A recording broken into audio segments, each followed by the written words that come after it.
When you ask someone what their favorite Yu Yu Hakusho arc is, Dark Tournament is often picked. It has a great cast of characters, cool powers, and compelling character arcs. It remains one of the best tournament arcs in all of Shonen. Now, comparing this to the game adaptations it would receive, some were not on the same level of quality you would expect. One such game exists. Yu Yu Hakusho Tournament Tactics was a delight and a nightmare to play. This game was developed by Sensory Street Studio in Screaming Games. It released in November of 2004. They were the developers of the first Game Boy Advance game, Spirit Detective. This game managed to fix many issues from the first game they released. As great as this is, it would create a new cast of issues which outweigh the good of this second Game Boy Advance game. Atari would see the success of the Dark Tournament arc as it aired on Toonami. They tried taking advantage of this popularity as well as the success of the tactical RPG genre. Instead of Atari reaching out to Square Enix to do a tactical RPG based on Yu Yu Hakusho, they asked a developer with no prior experience or know-how to do it. It shows because many problems with the game stem from the lack of experience they had making tactical RPGs. Yu Yu Hakusho attempted to recreate a game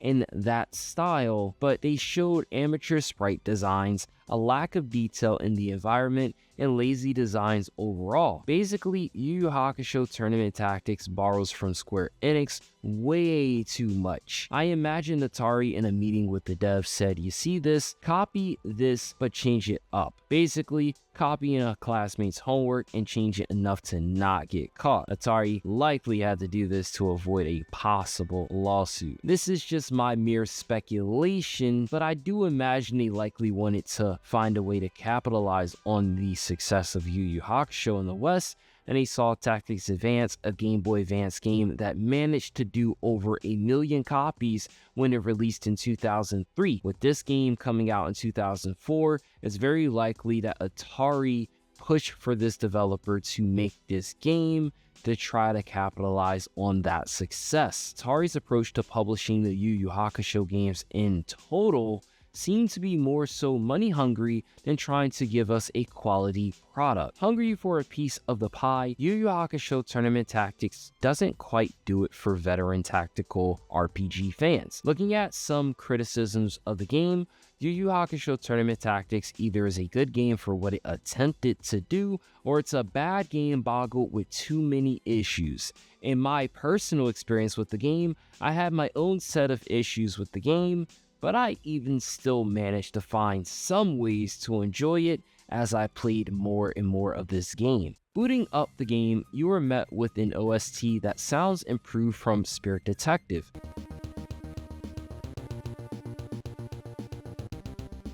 You're given some stills from the anime. Once I press start, the main menu does give you 3 options initially. After you complete the tutorial in the game, this becomes available on the main menu as a 4th option. Now, I reckon that if you're going to play this game, you might want to go over it maybe 2-3 times so you understand what the game is telling you. The game starts and it gives a brief description on the Dark Tournament. The game opens up with Yusuke encountering younger Toguro. Surprised by him being alive, Toguro shows Yusuke more of his power, flexing his muscles, and destroys a building just to show him that he's just stronger. In truth, Toguro wanted to bait Yusuke into getting stronger, as well as Kuwabara to compete in the Dark Tournament. The game does a decent job of keeping dialogue from the anime put in here, but there are times that this dialogue doesn't make sense for when it's inserted. And there are also times when characters act a bit out of character, so much so that it is kind of odd. It's immersive breaking, if you will. There's a forced edginess to some characters also, like Genkai, Hiei, and the unneeded shade that Kuwabara gets in this game. Yusuke's 2-month training with Genkai serves as the game's tutorial. While the game teaches you the basics, it never goes into detail on advanced stats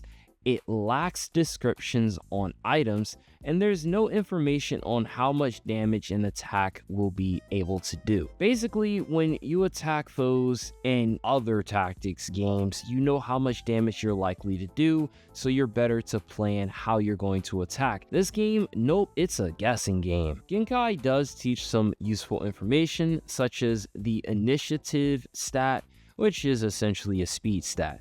The initiative stat will determine if you move first in battle, but there's also a secondary element to it. If you use a move with high initiative, it will take you longer in between actions before you are able to act again. This, in my opinion, is very annoying. It's rather confusing, and it actually might be the reason why the tutorial is available to replay at any time, because they anticipate people not fully knowing what they were talking about. It could just be a case of terrible development. Unfortunately, you can view the initiative order at any time by pressing select, but I didn't actually know about this until I started editing this video. Genkai teaches the basics of movement, attacks, best attack practices, focus, and more. Genkai explains different items in the game. I didn't pay attention to this after a point. It just felt like she was prattling, and this was a stupid mistake I made later on. They tried throwing everything at you at once, thus leading to terrible game design. This should have been introduced when the item got introduced, not all at the beginning, and I don't see it for like a bit. Something I look forward to in an RPG is the equipment system. Not all RPGs tend to have intricate and robust equipment systems, but still, I do anticipate seeing this. And it made perfect sense for this type of game to have an equipment system, as you're fighting an insane amount of battles. You could have earned loot drops allowing you to strengthen your characters in other ways, but the game doesn't have this. Instead, it goes a different route for its level up system, its stat system. There is a max level of 32, and there are 4 main stats that you can power up as you level up. You earn points that you can spend in these 4 areas, which are offense, power, movement, and spirit. That's right, movement is a stat, and it bothered me because later on, maps become bigger, enemies spaced out, and you will oftentimes be spending a while traversing the map just to get to a unit to do pathetic damage, to then wait a long time before you can finally take out the enemy. In some other RPGs, you can go out of your way to acquire a powerful weapon and a piece of equipment early on. To me, this is great because you do more to get rewarded, but this mindset is thrown out in this game, and it's even worse because they actually somehow make the enemy units on the levels stay around your level. After going through the tutorial, the game truly starts. Any stats or levels you earned during the tutorial is reset. Yusuke must first take the boat challenge. Similar to the anime, there are other teams on the boat and you are pitted against each other. The game keeps it to Yusuke traveling alone. In comparison to the anime, Yusuke meets up with his squad, introduces everybody, then falls asleep. Once he arrives on the island, there are 8 map locations. You have to get to the last location, and the game opts for a game board of selecting levels. So essentially what we're doing here is every level location, we're going to complete all the sub levels inside of them, as well as the extra levels that unlock after completing a location. The first location we have is the hotel. Inside the hotel map is several battles. These levels, or battles as I'll sometimes call it interchangeably, felt like extensions of the tutorial. I felt this was their way to familiarize the player with the game. This probably would have been a much better place to space out some of the Genkai tutorials to make sure the player fully understood the concepts versus bulldozing it into your face and then saying you can come here if you don't understand anything. Now, the first level has Yusuke exiting the ship and he fights against 2 enemies. While I was still familiarizing myself with this game, I managed to die in this first fight, as I wasn't very understanding of the initiative system as well as the damage I could do, because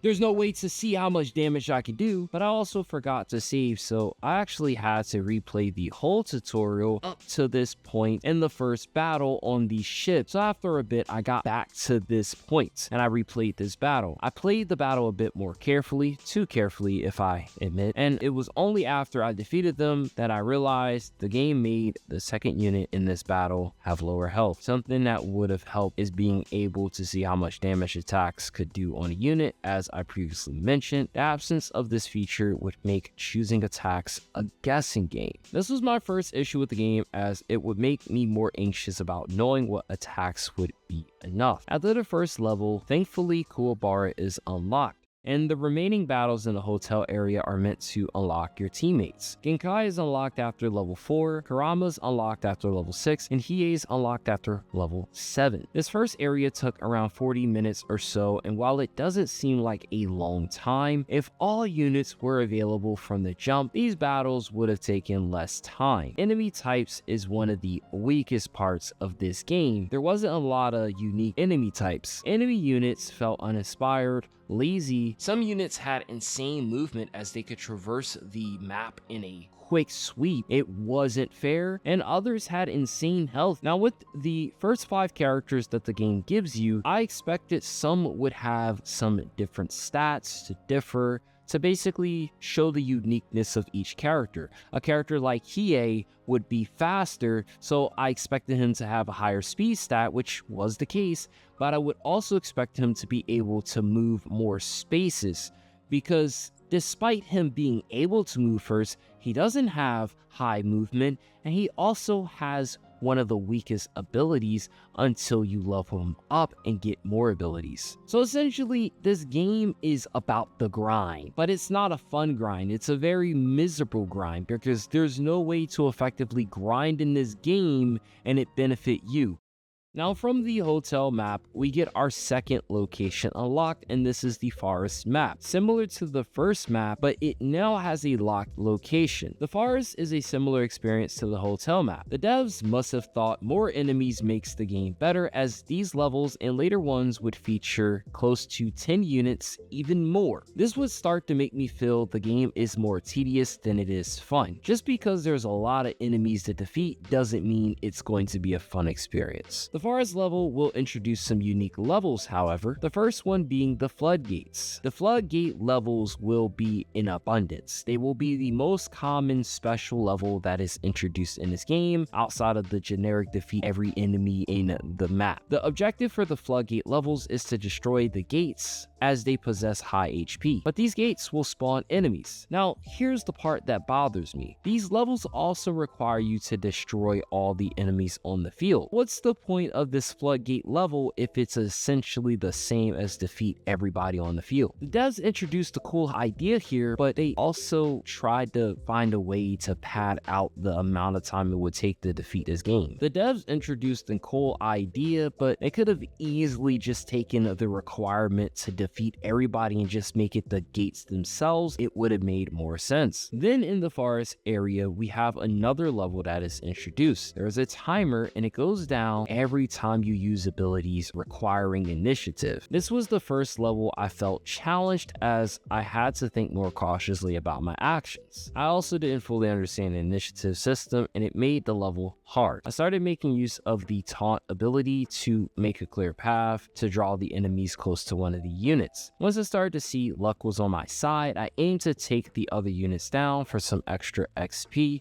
and I managed to complete the level on my first try. At the end of each level, starting with the forest map, you will enter a special level. This special level is typically the rounds of the Dark Tournament, because this is a Dark Tournament game. These levels cannot be repeated, and the level at the end of the forest map is round 1 of the Dark Tournament with Team Rikuyakai. In the anime, Yusuke was knocked out, which meant that the other 4 had to take on this team. The other thing is that these teams were fought in 1v1 combat. Now later in this game, they do show that they could have done something unique in this case, of where the main fights took place like that, but they opted to having the full team on the field. But in this case with Team Rikuyakai, they only had Chu and Zero with 4 generic enemies. The teammates Chu killed, for instance, could have been 2 units on the field. They could have had Roto and Renku as the other 2, but they opted for this. The Dark Tournament battles, despite all this, can still be difficult if you don't play them smart. Chu and Zero alone could have swept my whole team. They even had their trademark moves. Zero, for instance, had one of his moves from the anime. When it was used, it showed the image still. Now, this battle took some strategy. However, I was lucky to secure a win and I didn't have to repeat this battle. Now, once you complete this battle, the locked location in the forest map becomes unlocked. And in this level, Renku and Roto, who weren't there in the tournament, want revenge for the defeat of their team. So they kidnap Yukina. I cannot make this shit up. The devs just don't know how to tell the story or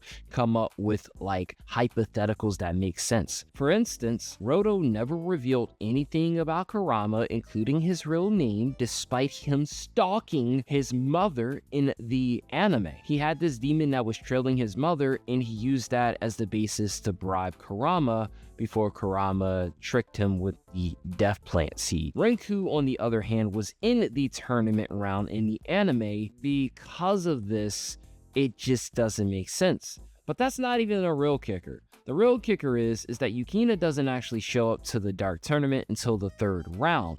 She is used as a plot device so that Kuwabara could win the fight against Rishi. And the devs thought she would have been a good fit here as the person who got kidnapped, not Botan, her. Now, I get what they were going for. They wanted a support character, but instead of using someone like Botan, who has shown throughout the series that she plays the support character role, she's also the assistant to Yusuke, and she showcased many items that could have played a role in this fight, but instead, they use Yukina. Yukina fortunately does have some pretty cool heals, though she can't revive anybody. We get access to our 3rd area, the cave. This location has a total of 8 locations, with 1 Dark Tournament round and 1 locked level. Up to this point, there are 2 types of status attacks you will start to encounter: poison and toxin, or toxic.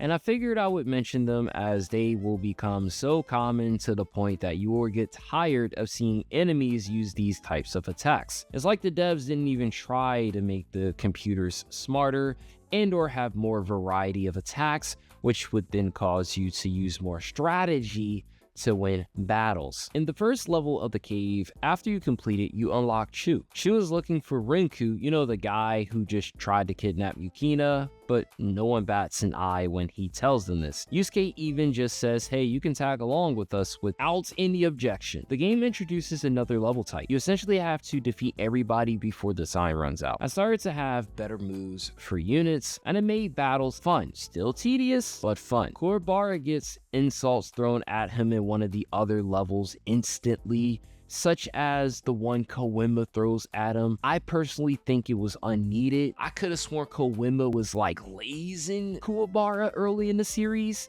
because Yusuke was being an a-hole and wouldn't listen. It would have made more sense if Kawima threw shade at Yusuke. I also tried out Shu to see how he feels. He is strong, but he has low speed and a lack of range moves. Genkai, Hiei, Yusuke, and Kurama having area attacks at this point made battles go by a bit faster. Several battles of fighting enemies and some leveling up, I eventually encounter a member of Team Spirit Warriors. If you don't remember Team Spirit Warriors, they were the fodder that fought against Toguro, and he took them all by himself. That was in round 1 of the tournament. They should be all dead, but yet the devs thought it would be good to use them now. Babaki is looking for Yusuke, and he's one ugly sprite. He looked like a failed enemy design for Mermaid Man and Barnacle Boy. I take him down with little difficulty, and in the next level, it ends up having another member of the team challenge Yusuke. Rugby is a part of a Floodgate mission.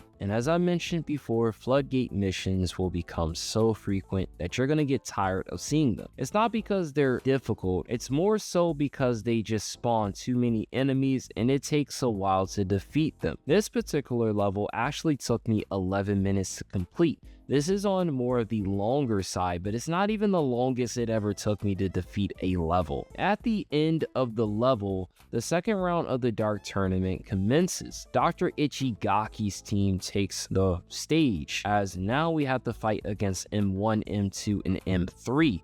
But Dr. Ichigaki's troll form also is an enemy unit. What I like about this round is that Dr. Ichigaki didn't use any random demons, it was just them four on the stage. This was perfect. This was the only round in the whole game that actually made sense. And they still managed to mess this up because unlike in the anime, in this fight, anyone can be used. As the first tournament round, I felt as though it was relatively easy. If I made a foolish mistake, that could have been the difference between winning and having to redo it. Something to note here is that the tournament teams tend to be high enough level to where they're always over your level. Though I feel like the game is starting to get kind of hard, but that's mostly due to the poor mechanics of the game, balance, and progression. Though one could argue you could grind out a level, get your overdrive up, and then just cheese your way through these fights. You could kind of argue that the progression of this game is actually worse than Pokemon Gen 1. Anyone ever play the original Pokemon game? It is terrible. Psychic types are overpowered. Somehow this game is worse. After this level, you can backtrack to the locked level in the cave. Wondering what happened to Renku, he's being held hostage by Dr. Ichigaki's robot. You know, the robot that was supposed to keep Kurama and Hiei at bay, preventing them being at the round 2 fight. Yeah, Renku's a hostage. Kind of funny because he did this to Yukina. But what's even more funny is Kurama doesn't bat an eye to save Renku, who threatened Yukina, by the way. Koema even calls Renku Yusuke's friend. Seriously, the devs did not watch Yu Yu Hakusho. Anyone who watched this series would know damn well that Renku was not a friend of Yusuke's.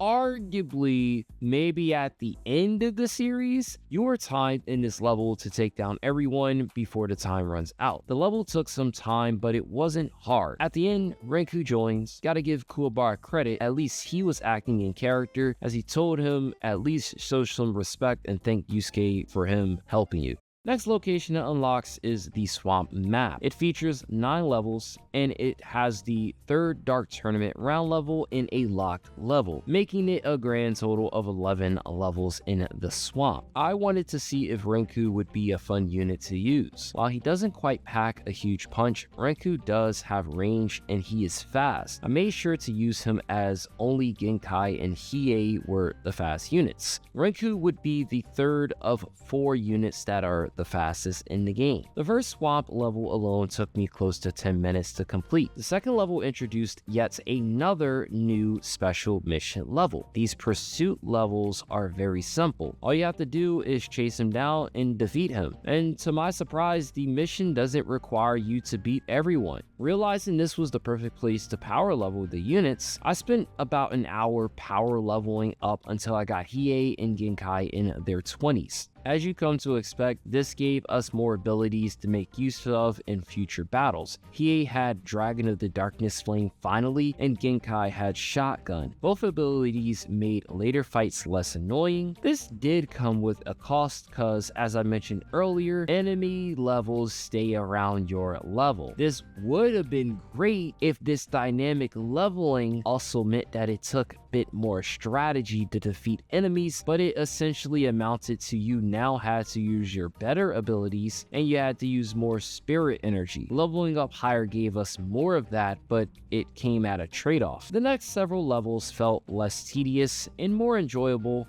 Now being able to use more powerful attacks, it made levels feel less tedious and quite enjoyable.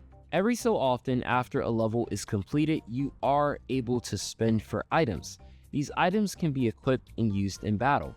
Potions for health, spirit energy, poison, toxic potions, special rings. Item usage such as rings did not expend initiative. It would have been great to fully understand this, or at the very least the game tells you this, whether in the form of quick dialogue or pieces of text similar to Final Fantasy Tactics Advance, but they chose not to do this.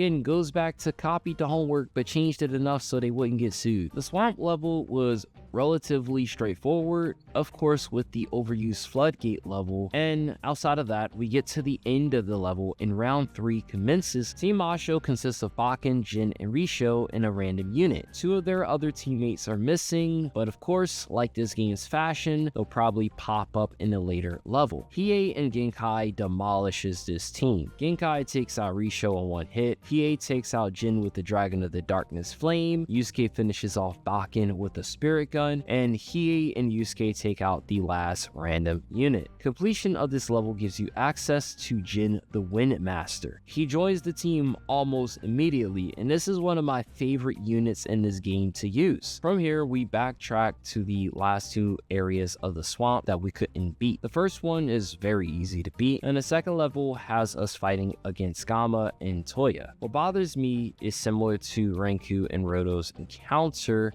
is the dialogue is out of place and it feels rather random. The match already concluded, and yet Gamma and Kurama dialogue sound like they're in the tournament. It would have been cool if maybe this was a separate part of the tournament. Something that they'll do later on would have made perfect sense here. Now, after you take the team down, Toya decides to join the group. Kurama welcomes him with open arms without any doubts or any questions whatsoever. Now the 5th location becomes available. It's the Ocean Cliffs. This is the last map location before the game does something very annoying, and it takes away one of our units for the rest of the game. It features 11 levels, one that is locked. This is the true final level of Ocean Cliffs. The first level in Ocean Cliffs area is a defeat enemy before he escapes mission, or as we know, the pursuit mission. The enemy wears a red tracksuit and he moves frequently.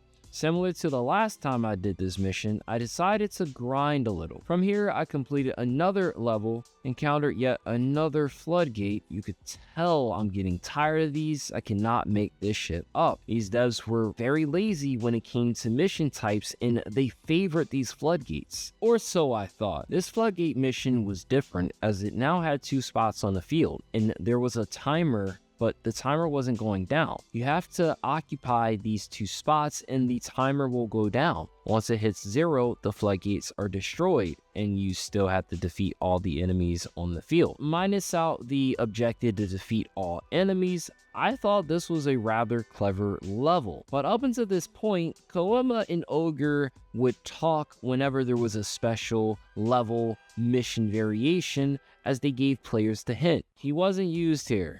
And I wasted time and resources thinking I had to just simply destroy the floodgates and stop the enemies from getting on these spaces. Yeah, it took me about 20 minutes before I completed the mission, and I mostly blame the game, partly due to not fully explaining this at all. Next few levels we get are your standard defeat everyone on the field. So the masked man, or Genkai, no one saw that coming.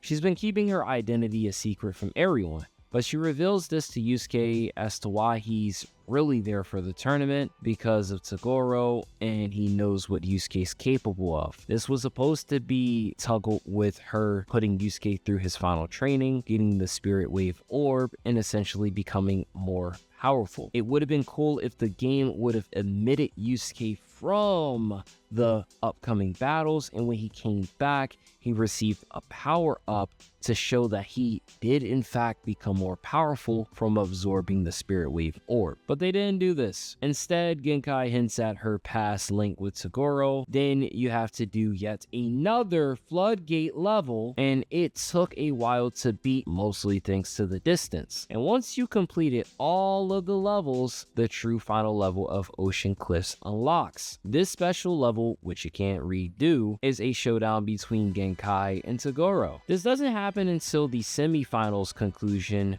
which she takes place in the semifinals, but then here is yet another problem.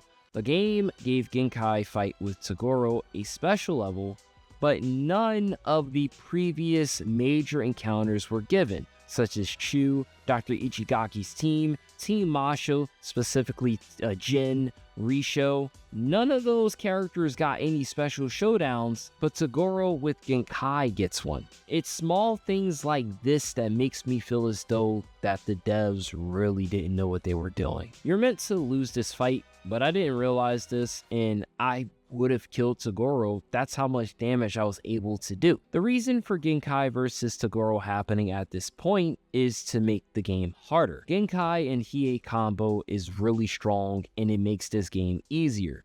But when you take Genkai out of the equation, you lose a heavy hitter who is fast. Now going back to the story, there is never an indication that Yusuke received Genkai's Spirit Wave Orb, nor mentions of this training. If you're not a fan of the series, you don't know what the hell just happened here. You're quite lost. The devs breezed past this without any mentions of it. The devs showed off multiple stills showing you what happens when Genkai fights against Toguro in her death, but it doesn't go through his training. Then you get some banter with Yusuke and Toguro. Genkai shares her last breaths, but with no context, it doesn't make sense. You're just lost. Why did he kill her? What's happening? You're more lost than when the anime first showed it. The next location on the map that's available is actually a post-game location, as it requires every unit to hit level 32. The sea captain mentions past enemies would offer a real challenge as they have their own private tournament, and you're better off not worrying about this until after you beat the last level. So then we go on to the 7th level location, and this is the Hanging Net map location. This location features 12 freaking levels. One is the 4th round of the Dark Tournament, and the other is a locked level. I take on the levels, of course, being a floodgate as one of them. Level starts, it takes a bit longer, and enemy health makes taking them out much longer. Things do start getting absurd as they introduce a new enemy type. And the reason why I'm mentioning this after all the different enemy types that you see, not really many, but a couple, this one has insane health in comparison to the other ones. These wolf horse looking units are my least favorite enemies to fight because they're just punching bags. They're not meant to be a challenge, they're meant to stall you out so that you don't beat this game fast. I would get mad every time I seen this unit on the screen because that meant that this level would be artificially long. Not actually long, but artificially long. The devs team really had no business making a tactics game as they spiked difficulty, or rather simply padded all the fights so it would just take you longer versus offering real challenges in different means of tactics to complete the game. After another level or so, I decided to do even more training. I read that Hiei's ultimate attack was very powerful and I wanted it to make the in-game fight somewhat easier. I went back to the ocean cliffs to power level even more via the pursuit mission. I got several units to max level, which also scaled enemy units up. While this would make enemy units like that wolf unit more annoying to take out, it at least would make us more powerful and make the battles a bit more tolerable. Continuing with the levels in Hanging Neck, we eventually stumble upon the return of the level, requiring you to step onto spaces to destroy the time gates, as well as defeat everybody on the stage. It doesn't take me as long to defeat this mission, which was great. Hanging Neck area features some of the longest levels in this game, and after going through some of those levels, we get to the 4th round of the Dark Tournament. Shishi Wakamaru and Suzuka are the opponents with 3 random units. I use Jin's Tornado, which takes care of Shishi, and Hiei takes care of Suzuka, and the remaining units are taken care of quite easily. We backtrack to the locked level. It gives us an encounter with 3 other members of Uratogi. The level they're a part of took me around 14 minutes to complete, pretty long, and once we got that finished, we were in the final stretches of this game. The Arena, which is the 8th location, also called the Dark Arena. It has the most levels, with 13 levels to complete, 2 being locked levels, and 1 being the final round. It gets intense. The first level is short, which was a relief. The second level was the return of the initiative level from all the way from the beginning of the game. There are units lined up, and this mission was yet another short level. The next level took longer longer, but still reasonable. The maps for these final levels felt as though the devs actually tried to make them feel special. I completed one of the shortest levels, and then in order to unlock the locks for the final level, you had to complete the other levels. More so, you had to complete the tournament fights for Karasu, Bui, and Elder Toguro. Now, I mentioned previously that the other Dark Tournament team should have did something in a similar fashion, where you fought against the teammates in a tournament setting where it was maybe a few of them and not a bunch of random units. Karasu is the first I fought. He was assisted by 6 other random units. What bothered me was that in this fight, the random units possessed more health than Karasu. And I don't know if he had more attack potency, but he was taken down with one hit. After I completed this fight, I made my way towards the Bui fight. I had to complete a few levels, and one of these levels featured the final chase level. Pursuit mission, as you call it. It was a cakewalk with Hiei. The next level I completed was a unique looking stage with the standard mission objective: defeat everyone. It took nearly 15 minutes to do this, as the stage was pretty big. The next level I completed was the final floodgate mission. Thank freaking goodness. The enemies in this level had too much health. The floodgate spawned more enemies who had over 600 HP, and it made this mission more annoying than fun. It took a long ass time just to do this mission. Then we enter the next tournament fight with Bui. Bui only has 4 other units with him. I use Hiei to take out 3 units, and Bui and other 2 units are taken out by the others. What kind of bothers me about this fight is that Bui never takes off his armor to show off his other form. Now it's time to take on Elder Toguro. Elder Toguro has 3 units with him. I use Hiei's Jagan ability to cause a little initiative to go down, which would allow him to get his turn fast to make his way towards Elder Toguro, and I hit him with over 2,000 damage. The units with him are taken out rather easily, and then we proceed on to the final round of the Dark Tournament. We have Toguro with 4 random units. Toguro can hit heavy, so I had to play this fight more slowly. After taking out everyone, the game decides to do a gotcha moment, and they introduce one of the hardest fights in the game. Yusuke has to fight younger Toguro by himself. I knew if I died, I would have to do the first round and then this fight all over again. And it probably would have made better sense because I would have better been prepared with better items. I think I only survived, honestly, because the computer was stupid. I survived long enough to build up my overdrive and my charge meter, and I got behind Toguro and I shot that man with a mega gun. After finishing off younger Toguro, we see his final moments before he thanks Yusuke, similar to the anime. And I have to point out, at no point does this game ever go over Yusuke's final ordeal, his pet, Pooh. It never goes over his training. It never goes over Kuwabara's learning of Genkai's death or him getting the trial sword, Kurama being more aware of his other half, Hiei mastering the Dragon of the Darkness Flame, none of that. And then we get a very underwhelming defeat cut short when Koima reveals he granted the wish of Genkai coming back to life. And the game even teases the chapter Black arc, but we're not done yet. We have to level everybody up to level 32. We didn't get there quite yet, so we try to go back to the dock area and he declines us. So at this point, we take advantage of that pursuit mission in the dark arena to level up our characters to max. It takes a bit of time. Returning back to the docks once more, he now lets us board the boat, but now we have to fight him as the first challenge of this map. It consists of 5 levels, and one of these levels are so hard you might actually break your game trying to defeat it. This last location is called the Dark Mountains.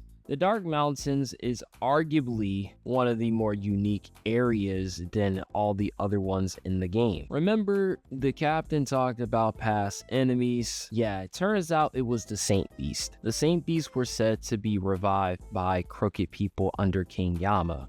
The Saint Beasts have 4 different levels, and these levels are somewhat unique for each of them. The first one is Genbu. He's a standard fight, then Byaku's fight is a linear path with lava surrounding it with enemies along the way. Now this fight took the longest I've seen in a fight. Like, there wasn't no accidental things I did or anything. It was just the level itself took me almost 20 minutes to complete. Then we had the Seiryu battle, which essentially copied Byaku's fight, but instead of lava, it was ice. The devs could have made a new enemy type. It could have featured enemies from the previous game, like cultivated humans, the imps that you encounter when making your way to Maze Castle. But nope, they made use of those freaking wolves, the ones I can't stand. Now, after you take on the first 3 Saint Beasts incomplete, the final battle is with Suzaku. He splits himself into multiple units. This is objectively the hardest fucking fight in this game, no questions asked. They all have considerable amounts of health, also was higher level, has a high attack potency, and he had an area attack that could do massive damage to multiple units. He managed to take out Jin and Genkai. I had to play super cautious, like my units were almost dead. Thankfully, I was able to take them down with Yusuke, Kurama, and Hiei. I spent the first half of this game dreading my existence as I didn't like this game. I noticed towards the start of the second half, I started to enjoy this game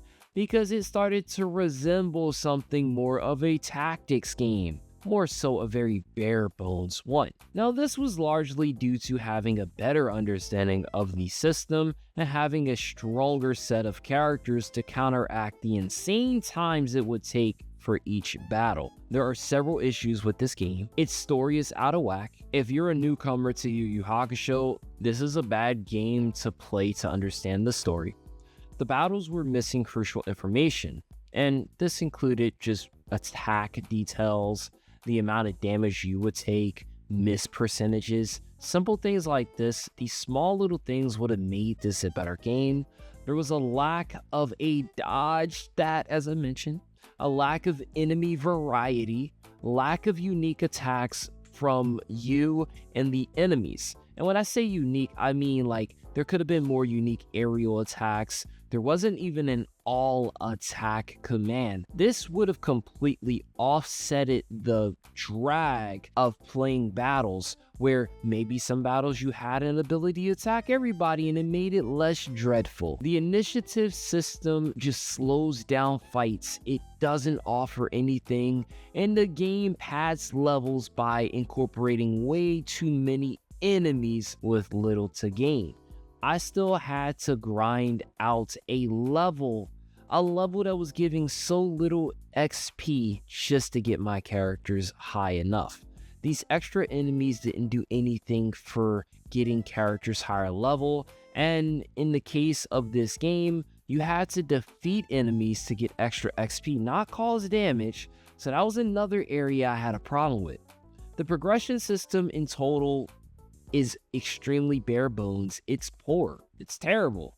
Now, I say all these things, but I still think this game had done a better job of expressing the character's abilities and giving you the ability to play with your favorite characters from Yu Yu Hakusho. I love playing with Hiei and Genkai. I also enjoy playing with Jin and Rinku. Even though I'm a big fan of Yu Yu Hakusho, I never quite liked characters like Rinku, but this game made me appreciate his character a bit more and what he's capable of doing. Graphics were okay, but again, you could tell that this was their first attempt at doing a type of game like this, as you can easily compare this to Final Fantasy Tactics Advance and see that the sprite work could have been tons better, but this was likely due to the amount of time the devs truly had. They probably only had several months before this game came out, and they had to cover a lot. But I'm not giving these devs any excuse, mostly because they don't exist anymore. Yu Yu Hakusho didn't receive many games in the US, and despite all the issues this game had, it's probably the best game to release for the anime in America. That sounds like a crazy accolade, but it's actually not. The Yu Yu Hakusho games are actually terrible from what I hear. The Dark Tournament game on the PS2 I hear is even worse. I spent close to 17 hours playing this game, and it would have been cool if it got a sequel following the Chapter Black arc.